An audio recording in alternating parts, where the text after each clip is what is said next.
Well, folks, welcome to one more edition of Politics Done Right. I'm Egberto Willis, your host. Thank you so kindly for being a part of the show. We are going to have a great show for you today. Just as a teaser, do you know that brother Darek Chauvin was a very, very reasonable cop? He was so reasonable that his defense attorney used it over and over and over again. But let's get busy. Welcome aboard, Michael Rudnin. Texas Supreme Court makes eviction filings easier. Although CDC moratorium still applies, CDC moratorium on eviction bans is still in effect, and Texas is going against that. Across the nation, there's 40 million Americans who are behind on their rent. Once the moratorium goes away, we're going to have a homeless crisis, the likes we've not seen since the Great Depression. Oh, trust me, that is going to get the ball rolling on a whole lot of things. We're not going to throw 40 million people on the streets. No way. Simon & Schuster says it won't distribute book by officer who shot Breonna Taylor. Plans by Post Hill Press to publish the book, written by Sergeant Jonathan Matlin, have drawn sharp criticism. I thought profiting from murder was illegal. Michael Rudnin, I agree. But you know what is so funny? The bodies of some people are just props in the minds of many. They are victims, they are props.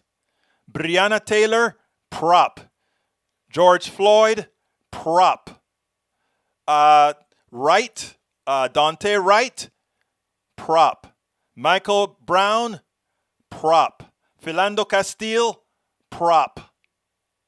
You see, it doesn't really resonate the way it does when people of the majority get killed, right? We are not human beings.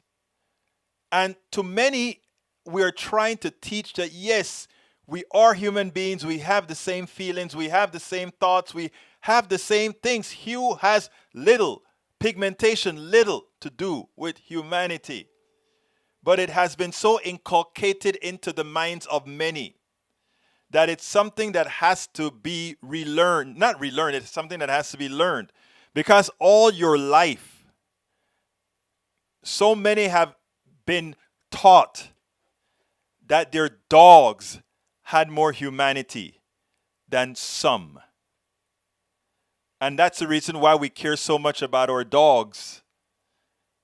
If somebody runs over the dog, oh, it's the end of the world. We don't even eat horses in the United States because, oh, the horses are some things we like to pet and ride. You think if that officer had put his knees on the neck of a dog, there wouldn't be an outcry? We would have every animal organization going crazy. We would have every single mother and father. How could you do that? I cannot believe you exposed my daughter. I can't believe you exposed my son to see that act on the body of a dog, of a cat. And we are supposed to see an officer with his knees on the neck of somebody, choking him to death as this person pleads for his life. Because there's really no reason for him to have been handcuffed. There's no reason for them to attack the car with a gun. But it doesn't register in the minds of many how trastornado. What is trastornado? How devoid of humanity that is, right? No, it's just another black dude. A black dude, we'll just put, if it were a dog, it would have been the end of the world. If it was Orca, it would have been the end of the world, but it's just a black dude, Did you see that from the start? I'm going to show, let me finish reading what Brother Michael Rudnin put here and salute some of you before I get into my little narrative. Least vaccinated in the... there's a particular NAACP link video less than a minute long that I'd like to play. It's good except for the part when it says nobody likes a bad cop more than a good cop, please point me to recent news story where where a good cop arrested a bad cop when it was done without social media attention. It's funny that you would put that on the screen, Michael Rudnin, because let me tell you, this morning in my as I was writing this morning and tweeting this morning, I kind of got pissed, right? And I tweeted, if Derek, one of the tweets that I put out said, if Darek Chauvin is a reasonable police officer, what does that say about the unreasonable ones? Doesn't that make the entire police force suspect? Doesn't it really make the entire police force suspect if that is really the case, right? But I had another one that I wrote. I want to, because it is actually more important than that I said. I am tired. I'm tired of those who say most police officers are good. Most officers know other officers who are violent with the citizenry and stay silent. Those are not good officers. That makes them complicit in crimes, complicit in the violence. So I get what you're saying, Brother Rudnin. You're absolutely right. I can't play the video right now, but you're absolutely right.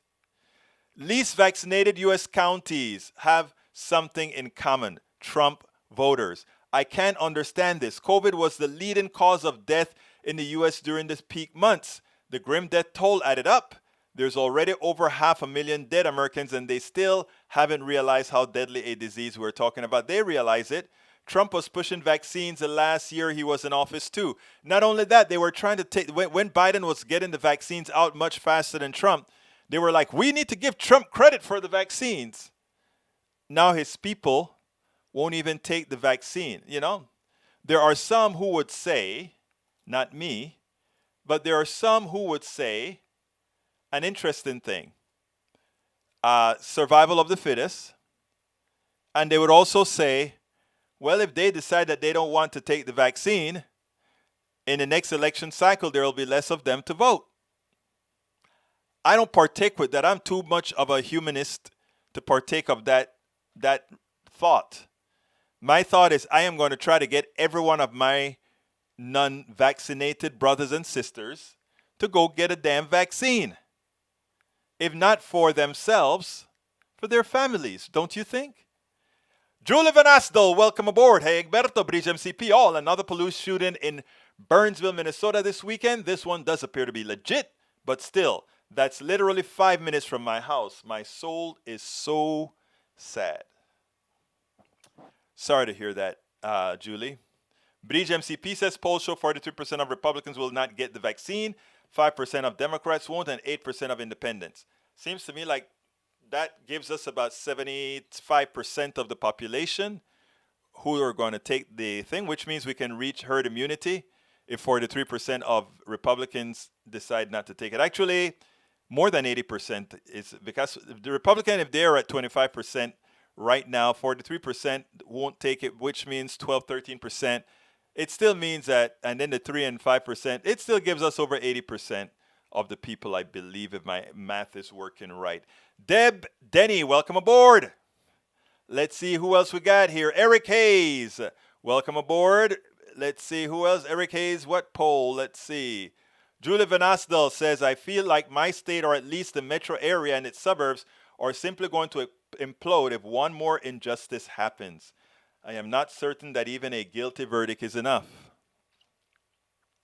It's required. Maxine has called for violence. Maxine has not called for violence. In fact, I wrote a blog this morning to say exactly what Maxine has called for. She has called for protest and demands, not violence. Do you know who are the people that call for violence? Donald Trump called for violence on January 6th. Ted Cruz called, in fact, I'm going to play that video as well, which will show, which should shut most of the people up who claim that. Slater Michaels, Fact Willies. Yes, I am all patrol and at least half stand with BLM. Thank you so kindly, brother. Thank you so kindly. Okay, let's see. Carol Jean Merck, welcome aboard. Floyd was responsible partly for his death. The cop was irresponsible and couldn't handle it better. but Floyd paid a part in his demise, plus his superiors are also partly responsible. The officer shouldn't have been on the streets with all the complaints that there's been about him. Let's not put the blame on Floyd. Let's get straight here. This is important. Carol Jean Merck, I want to talk to you. I want to talk to you as a black man. I want to talk to you as a Latino. I want to talk to you as a Caribbean man. And let me tell you why I'm talking to you as all three of those. Because all three of those are people who police officers treat differently. And here's the deal. And by the way, I'm all three. Here's the deal.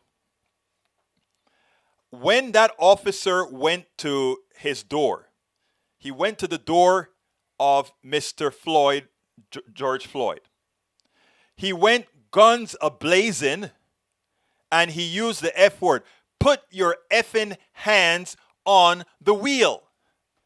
He was confrontational in the beginning. Had Floyd ever once gotten confrontational? No. Mr. Officer, what did I do, Mr. Officer? Mr. Officer, I'm scared of the police, Mr. Officer. Get out of the car. He got out of the car and he continued to call Darek Chauvin Mr. Officer. He was always respectful. They told him to sit down. He sat down.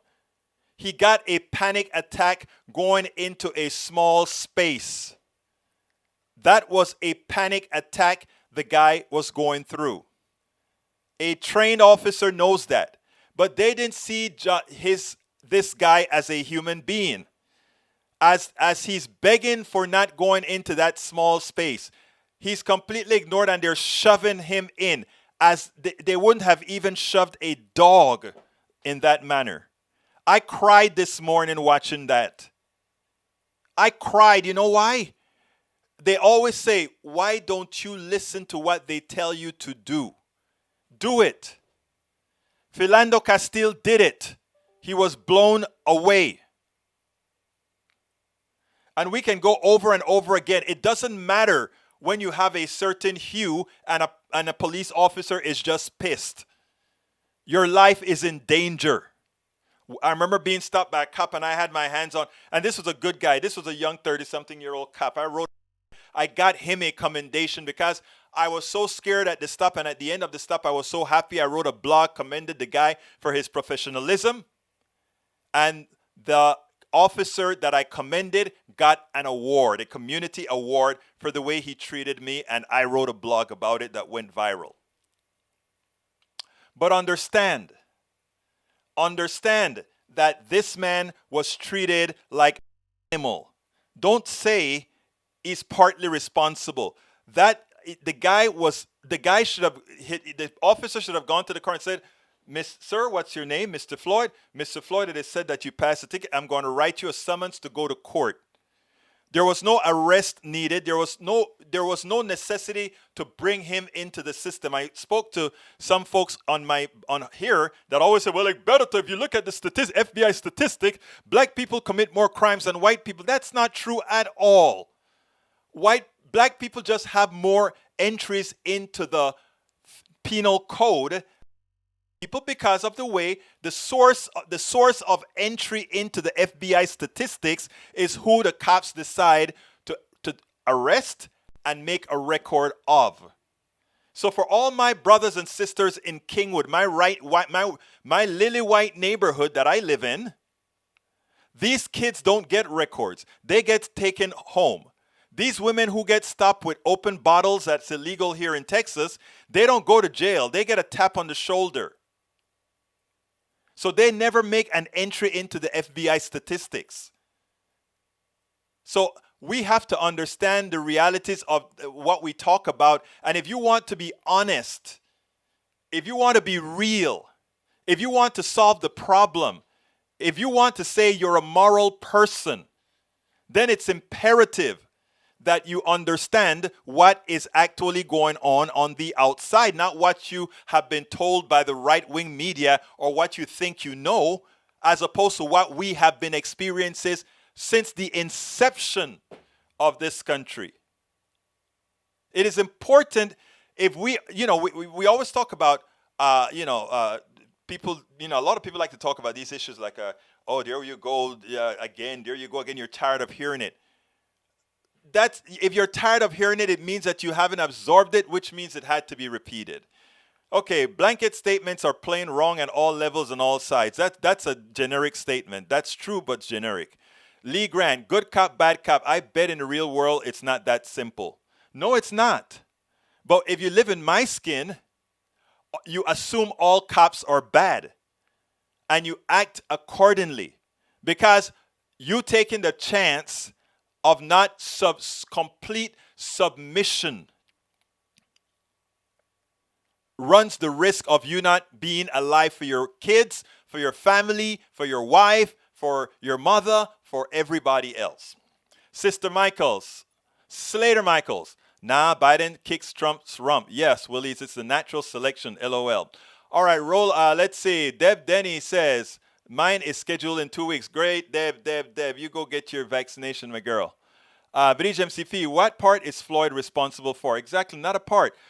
Michael Joshua, God bless you, Egberto. Muchas gracias, Señor Joshua. Haha, my little bro made a live stream. All right. Fake news. Maxine is legit. Yeah, we're going to play that today. Lee Grant, progressives live simple dichotomies. It's the only way. Simple dichotomies. I don't know if are you sure you want to say that, Lee? Are you sure? Okay, Mike, Lee, they found a pill in the car. All right, let's see. Michael, if a cop tells me they found a pill in his car, my first inclination is he's trying to frame somebody. Just like they carry that extra gun to throw on somebody whose head they've blown off. And by the way, I have relatives that are cops that have told me the modus operandi.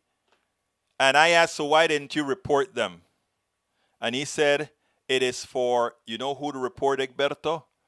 Somebody who looks like me. Reporting it is a dead man. So what I do is I do it undercover. I give pointers.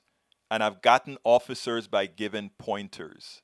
But as far as me coming and raising my head and say I saw it, I would be dead. That's what he told me.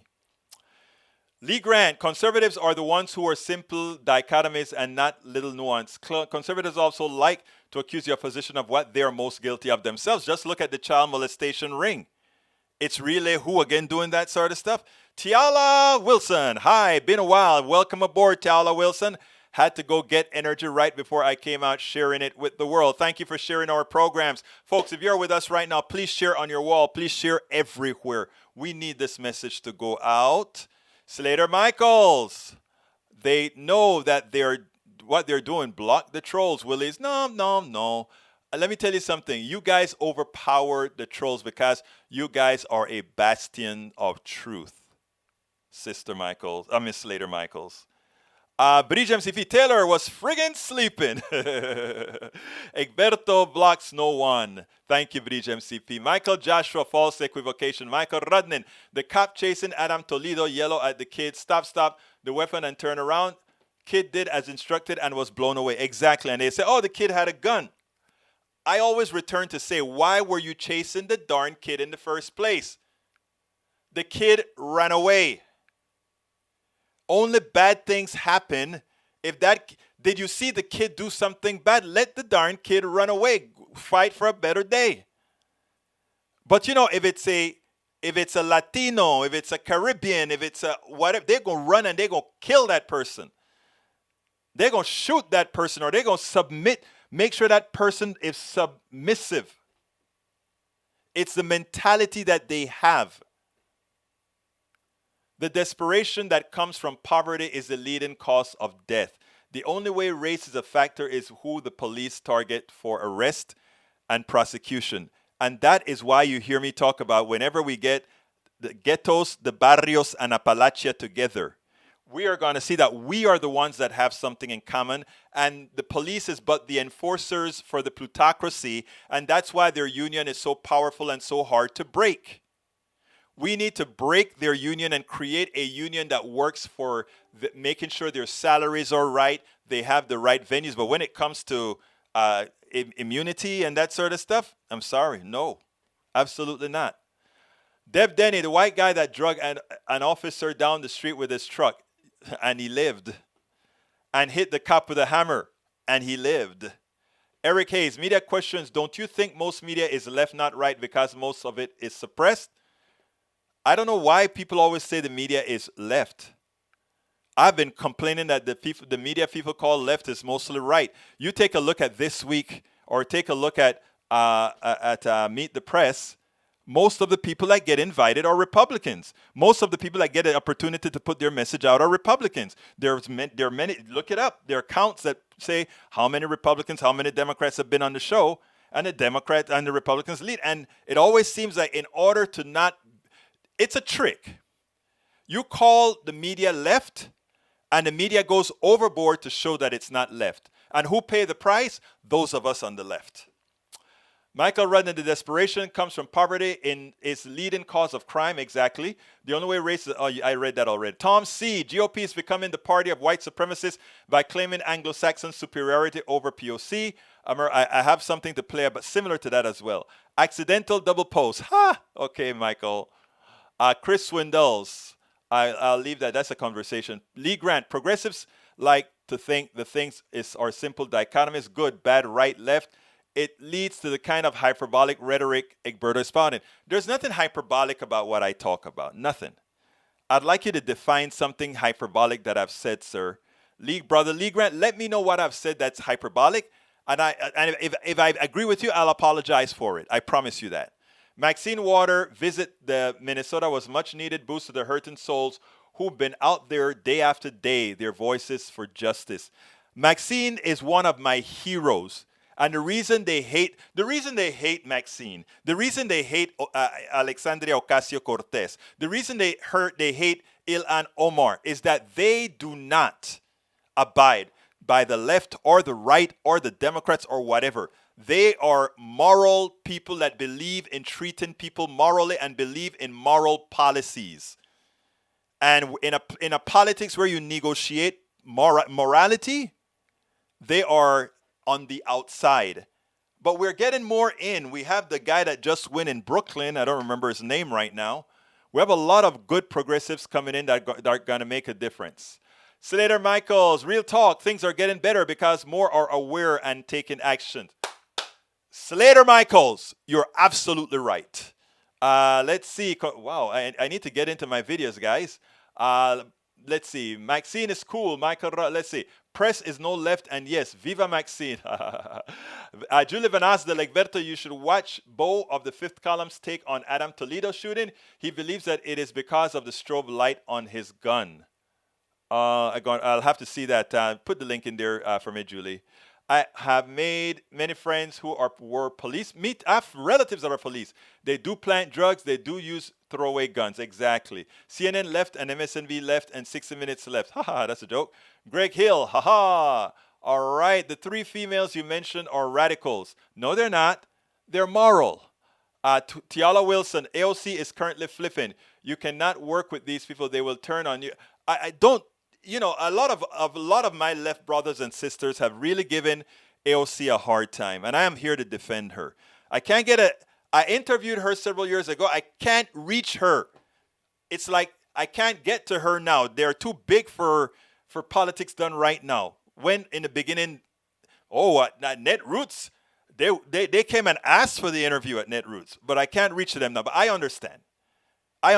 They want the biggest bang for their buck, so MSNBC, you know, and that sort of thing is where they'll go. So I understand. But I will stand up for AOC because I think a lot of us on the left, and I think she's done that with a lot of us on the left. A lot of the bloggers and the guys that do what we do, whereas they could get her before, we can't get her anymore.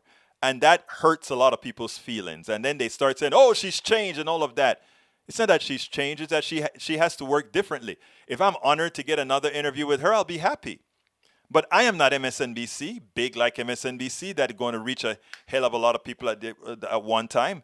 And, you know, and she has to be careful because she may come on Politics Done Right and say something that she has to go ahead and do all kind of, or they may, or somebody, she may come on Politics Done Right and somebody does a complete word search on everything that I've ever said. and then they'll tag her to something else. So I understand that. But some bloggers and vloggers, they just think about themselves. For me, it's about the policy. For me, it's about how do we move our entire vision forward. And AOC doesn't have to come back on Politics Done Right. It doesn't matter. Because as long as I know her vision is to do what we need to get done, I am very happy. And I'll take the snub. I will take the snub. It's okay. Let's see, Stoner Fury. So please don't listen to those people that are really giving AOC a hard time. AOC is playing the game like a mature progressive, much more mature than her 30-year age would have you believe. Stoner Fury, this high is chill and only bringing me positive vibes. Eric Hayes, MSNBC is a cheerleading arm of the Democratic Party while they play ads for Big Pharma and the military-industrial complex. You hit a magic thing right there, Eric. Michael Rudnan. Thank you very much for that. That's an important statement. Michael Rudnan, expert at Bo of the Fifth asks for... Oh, thank you. You're a good man. Egberto, I know no one who is the evil boogeyman you depict. You invent this guy to serve your propaganda. Which guy am I inventing? I so want to be able to interview her. Yes, I do too. I want to so bad, my dear Tiala Wilson. I so sure do. I'm going to keep trying because eventually she may, I can't reach her. I have to go through a whole lot of layers now, and that's the hard thing. That's one of the reasons I need a producer and somebody that does all that kind of work, because it's hard to write a book while you're blogging, while you're researching, while you're cutting videos. I need help. And let me go ahead and do this right now. Folks, please, if you are on YouTube, please help us here at Politics Done Right. Click that join button so we can get enough members to start bringing some other people into the fold to help produce what we need to get produced. Just click that join button. Click that join button and become a part of our YouTube posse. And let me give you guys something. If you want, you can also go ahead and get our mug designed by Bridge MCP, one of our, that's not what I want to do, guy. Okay, Bridge MCP, who is one of the leaders in our movement. You can get the cup right there, and it's on the screen right now with many of the people who've already gotten the cup. Why don't you become one of our cup persons as well? I put the link on the screen. And by the way, if you want to go ahead and become a patron, we need patrons as well. Go ahead and click on this link here. politicsdoneright.com/patron, politicsdoneright.com/patron. If you don't see the join button on YouTube, or you're on some other network, you can still join by going to politicsdoneright.com/YouTube, politicsdoneright.com/YouTube. You can also support us via PayPal, politicsdoneright.com/PayPal, politicsdoneright.com/PayPal. And of course, my book. And I think this book is important.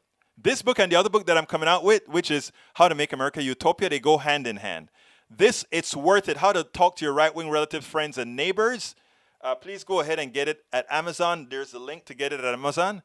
But if you want to get rid of the middleman so that I make a little bit more out of it, you can get it directly at our store, politicsdoneright.com/store, politicsdoneright.com/store. Again, politicsdoneright.com/store. All right, let's go ahead and play the first video. And I want to tee it up this way. Well, I'm going to just play because I think I teed it up in the video itself. This is not about Chauvin right now. This is first about something that happened over the weekend that I thought was dangerous. And I figured I needed to write a blog about it because we cannot, already you guys are talking about 43% of our Republican brothers and sisters not taking the vaccine. Let's help them. Let's not allow false narratives to get to them. So check this out. Well, I think it's going to come sometime. I think this is it. False equivalences. Here we go. I don't always agree with Bill Maher. I love Bill Maher. I think he's on the edge, and he also pushes the limit both on the left and on the right. He gives both sides a hard time, and that is good. But I think what he did yesterday was actually dangerous. He told a lot of truths.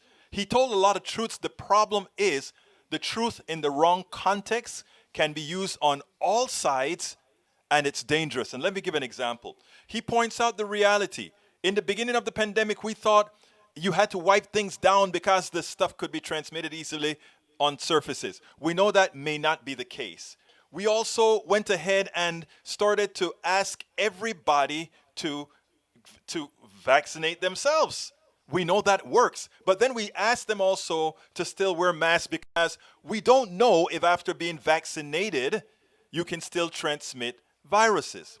What would we also know that people on the left and the right are uninformed many times. We also know that people on the left can be just as wrong on the left side as they are on the wrong side. And he gave a good example. The reality is very few people who get the coronavirus ends up in a ICU or in the hospital stay, but they get real sick and they get damage that could be permanent. But many of them don't, and most of them don't end up in the hospital. That is true. The people on the left, because the media, of the way the media does things and it doesn't give detailed information, they assume, oh, maybe 50% of the people are the ones who are in the hospital. What they do know is that a lot of people are in the hospital. A lot of people get hurt by this disease. Now, what Bill does that is terrible, he tries to make the misinformed left an equivalence between the misinformed and uninformed left with the right. The reality is the uninformed on the right will get you killed. The uninformed on your left is an exaggeration. He then gives an example that is a very poor example. DeSantis' results were better than the governor of New York. It was better than the governor of New York. And what does he wanted to say? He says, well, look, he opened up, he kept things open, and the viruses didn't spread as much. He forgot that Cuomo has a huge density of people in his state.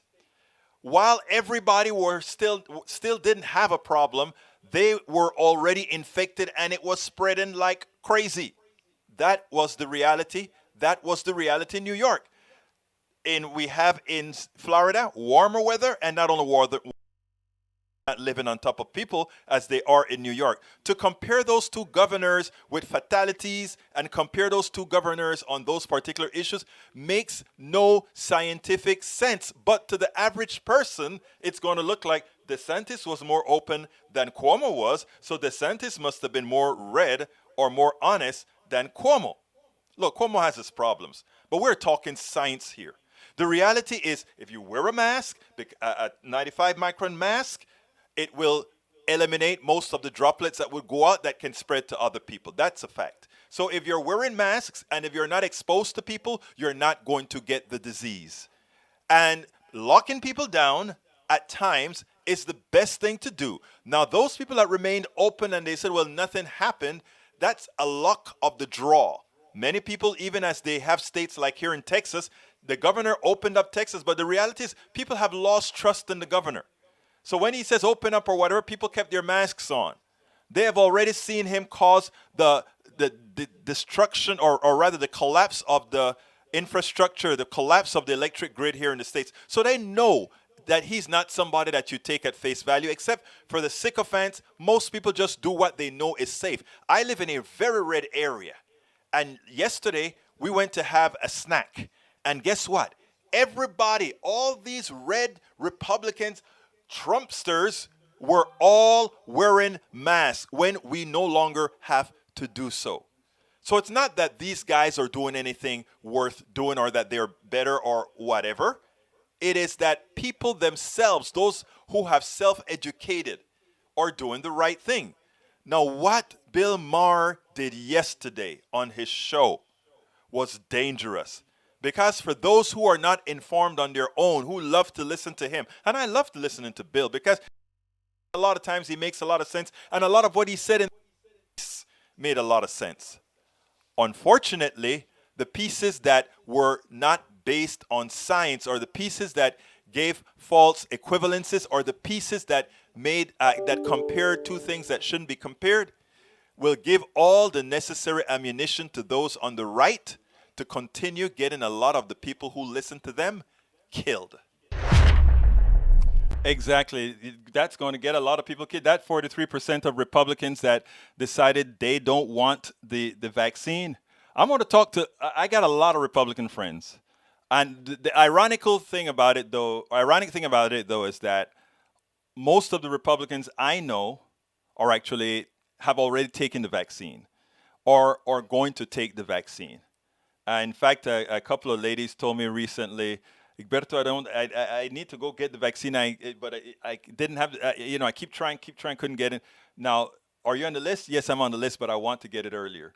So, I mean, I think a lot of the places, Donald Trump always used to say something that I never understood how it didn't embarrass a lot of his supporters. He used to say, "I like stupid people. I like dumb people." He always used to say that. And what was ironic about it is a lot of people in Timbuktu and all these areas, they use that comment as a calling card. They actually made stuff that says dumb people. I mean, talking about empowering or elevating a bad thing. But anyway, let's get back to Darek Chauvin and police. This lawyer, I think I played this on Friday, but I want to play it again because it goes into the next subject that I want to talk about. So let me go ahead, play this, and then we'll take it on the other side. With the cascading effect of POC's bodies, people of color's bodies, being assaulted by those who are supposed to uphold the law, I found a comment by this particular lawyer quite prescient, but more importantly, it gives a good illustration of the you just can't win. Check this out, and then let's go ahead and take it on. But this bigger question that we're grappling with here about how we think about policing, just follow up on what Eddie had to say. What's your view of all of these complicated and thorny issues? And it goes back to a witness who said something that's been echoing in my mind since I heard it. Mr. McMillan said, "You can't win." He said that to George Floyd, "You can't win." And that's the thread that ties all these cases in the news together. And this isn't just theory. I mean, I've been ordered out of my car on 3 different occasions, stopped many times. At 3 different occasions, the officer stands on the outside of your car and motions for you to get out and approach. Once they start giving you those commands, what do? If you ask for mercy, George Floyd did that, didn't matter. If you don't obey the command directly as it's given to you, you get a situation like what happened to Lieutenant Nazario. You get in trouble, you get tased, and let's be honest, that's what led to Daunte Wright's death.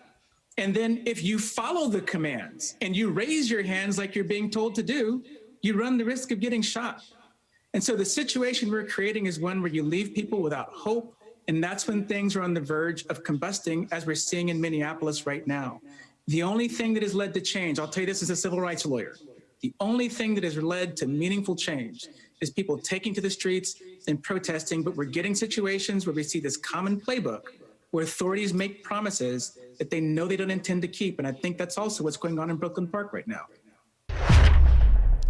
And he hits the nail on the head. You just can't win. You just can't win. You can't win until you make systemic change. A lot of folks always have a tendency to say things, starve the beast, starve the beast. Just maybe it is time to starve the beast and make sure that we fund that which really protects us. Because if learned folk, if a lawyer, if an engineer, if a host, if all these people, not somebody that folks will be mistaken for being people of ill repute, if even when they see a police officer, their hearts in their throats, there's something wrong with that institution, a cancer that needs to be extricated. After all, what do we all want? Freedom, liberty, and the pursuit of happiness, knowing that we don't have to fear that which we fund. Absolutely not. We should never have to fear what we are required to fund. Unfortunately, that is the world that we live in. And I started the show without taking you to the blogs that I have, that the blog that's for the show today. So Make sure to go to it. Don't forget to go to it because we have all the links to the blogs that correspond to the videos that we do. You get a chance to see that. I am going to, let's see, I better go ahead and play the other video. Bingo. But beforehand, Norman Reynolds says a person having the power of the state to kill should not be dealing with minor issues. Exactly. What is amazing, right, is, and this is something that I try to tell everybody, the police is a reflection of society. So all the prejudices that are found in society are found in police. The reason why that's a danger is that police has license to kill. And it is hard to hit them. It's hard to hit an officer, get an officer who kills you if you're black. But if you're a black officer who kills a white person, like the one in Minnesota, you go to jail. Others, you don't even have to go to trial. I am not making this stuff up. It's right there for all to see. It's all there for all to see. So let me go ahead and play the other video and then we'll be back. Today on This Week, I saw a work of art, in my humble opinion. I wish more journalists would do this when they appear on these panels. LZ Granderson, I want you to listen to this and then let's go ahead and take it on the other side. LZ, we got 10 seconds left here, but really at the heart of this is immigration. What do they do about it? Well, I know we're talking about immigration, Martha, but I really want to address something that we talked about just previously in terms of Marjorie Greene and that particular caucus. In denouncing her, many Republicans talked about how America wasn't built on these ideas. The reality is this country was built on white supremacy. And the reason why she supported is because white supremacy is still very much a part of the American fabric. So until we can acknowledge that, we're going to constantly be addressing these racial issues, particularly as it pertains to immigration. We're going to have to end there, but you made your point. And, you know, very rarely do you get a chance to, just go ahead and you be the one making the subject and not getting cut off. He took that 38 seconds and he did everything that he needed to do with that 38 seconds. Let's get the police portion out of the way. You know, everybody they're really hitting hard on how bad these police officers are, right? And I tell people all the time, police officers are a reflection of who we are. The only difference is they have a license to kill. So we are seeing the ultimate effect of who we are instantiated on the bodies of many. Now, here's the issue. As long as we maintain this fallacy that except for that little thing called slavery, except for that little thing where we had the Trail of Tears, where we murdered and threw a whole lot of indigenous people off their lands. Instead of us breaking all these treaties that we've had with different indigenous countries on this land and taking their land, except for how we treated Asians as they came over and built our railroad and gave some many other services, except for how we deal with those people repatriating lands that were originally generations in their families, except for all these things, we were founded on great Christian principles. For all those that didn't benefit from the wonderfulness of that, it creates a fallacy. It creates an image that doesn't square with reality. So as we speak about being a democracy, we are very anti-democratic in the way we elect a Senate, in the way we elect a president, in the way we elect Congress people with gerrymandering, etc. We have all these undemocratic features built into our system to keep a few in power. When we wrote a constitution, which in effect truly, and this is not meaning to be mean, it was a racist document identifying some people in this country as 3/5 of a person. It was indeed a sexist document, meaning there was no area where women could actually vote. We have to really come to the concept that For those who say, well, it was a document of its time, that's fine. But also understand that in those times, we took it as okay to do so much harm to so many. And by the way, it isn't harm just to people of a particular hue. It isn't harm just to people of a particular gender. It is also harm to people of little means. It is also harm to people who didn't have land. But we always gave them that aspiration that if they just follow the rules, they would be able to be like us, as long as they don't have that hue, as long as they don't have that gender. So it was worth a few with arms fighting for. Until we accept the reality of who we are and we start making or codifying who we claim to be and act on that codification, nothing is going to change. And that's why cycle after cycle after cycle, we go through what we're going through. That little statement that L.Z. Granderson made is so important. And if we absorb the essence of that statement, it's a start, it's the beginning of doing what we need to do. So for all those people that are scared, you want to pack the courts. Well, no, the people in the minority have already packed the courts from the district courts to the Supreme Court with a representation of the minority of the country.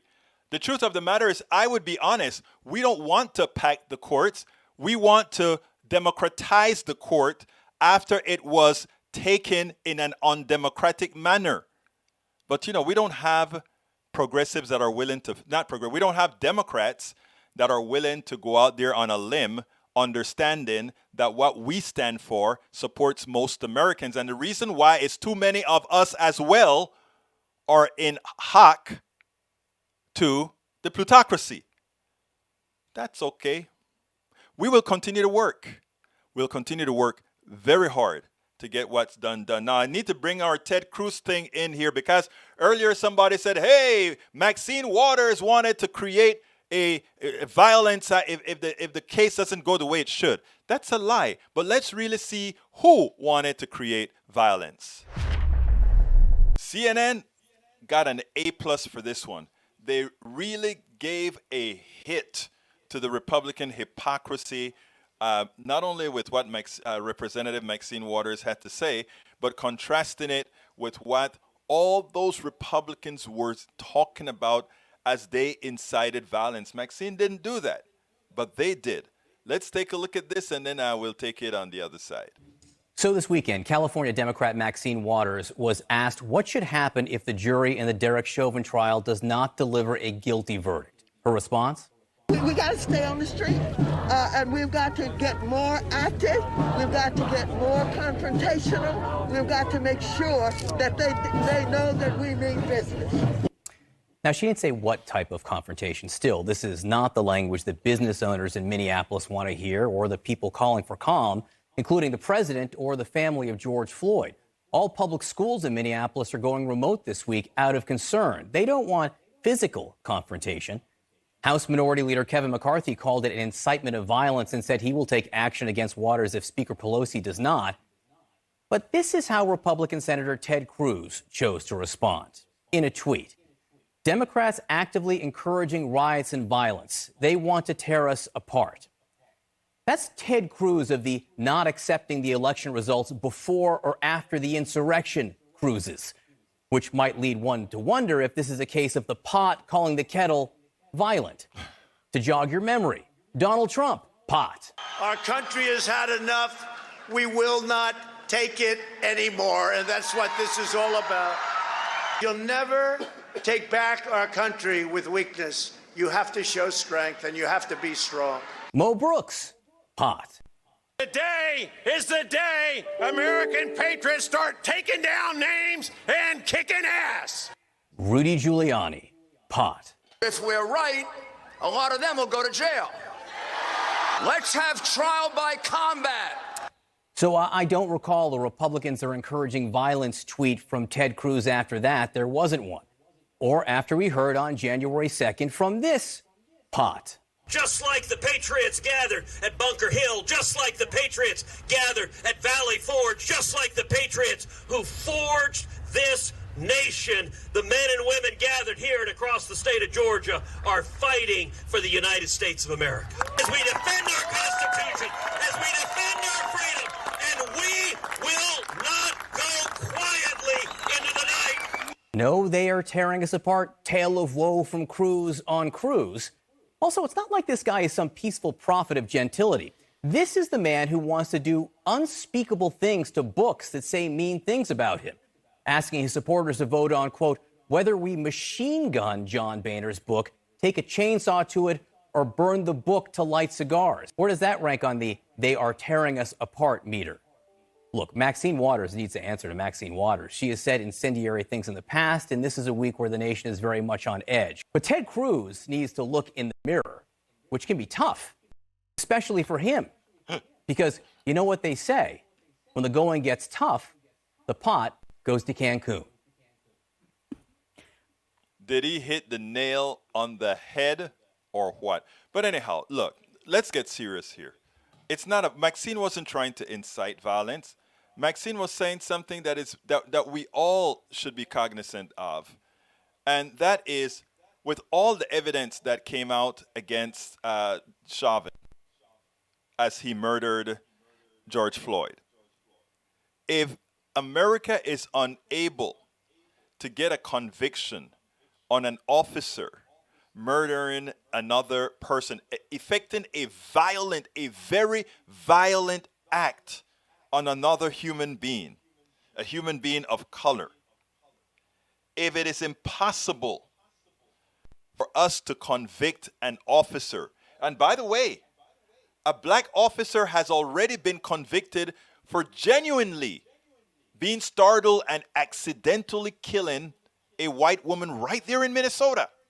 We know that. So if this does not result in a conviction, it would be clear that people of color, specifically black men, can be hunted by bad cops. And we know many of these cops have alliances with a whole lot of these right-wing groups. That was quite evident on January 6th.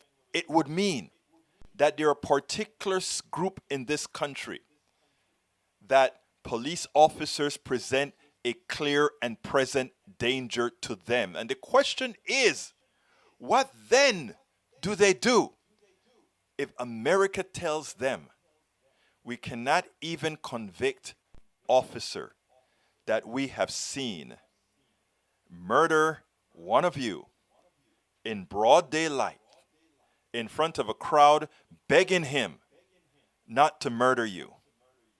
And he looks at them smugly, ignores them until the entire life is breathed out of that body. What does it tell you? Maxine Waters said nothing wrong. And those that are counteracting and acting as if she has said something that is so violent, they should all be saying, how could an officer, a representative of one of our American laws, be such a violent murderer and inflict death on one of our own? It is funny because I've always said that. Why aren't we, instead of keep on, why is Black Lives Matter doing that? Ask the real question. When are police officers going to stop killing POCs? When are they going to stop killing POCs? That's the real question. Not, are you going to destroy the neighborhood? The truth of the matter is a lot of these people destroy their own neighborhood because they don't own a damn thing in their own neighborhood. And they figure to hell with it. You know what I always say, when you don't have anything to lose, you don't have anything to lose. And one of the reasons I said, well, we got to unite Appalachia, the ghettos, and the barrios, because that is how we are going to take back power.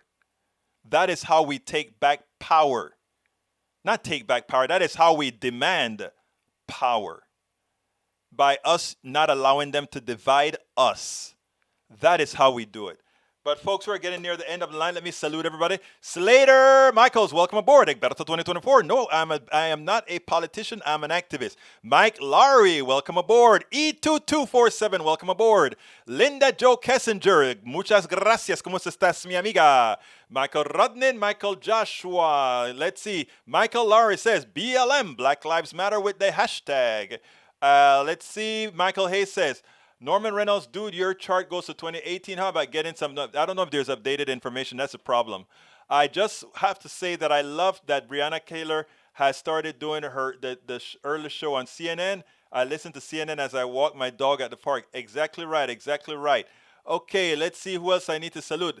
Charlie Lindahl, welcome aboard, hermano mío. Michael Joshua, welcome aboard. Norman Reynolds, welcome aboard. I'm going up the ladder. Linda Joe Kessinger, welcome. Deborah John. Deborah, too long for me to read right now. I'll read it after. Let's see. Eric Hayes.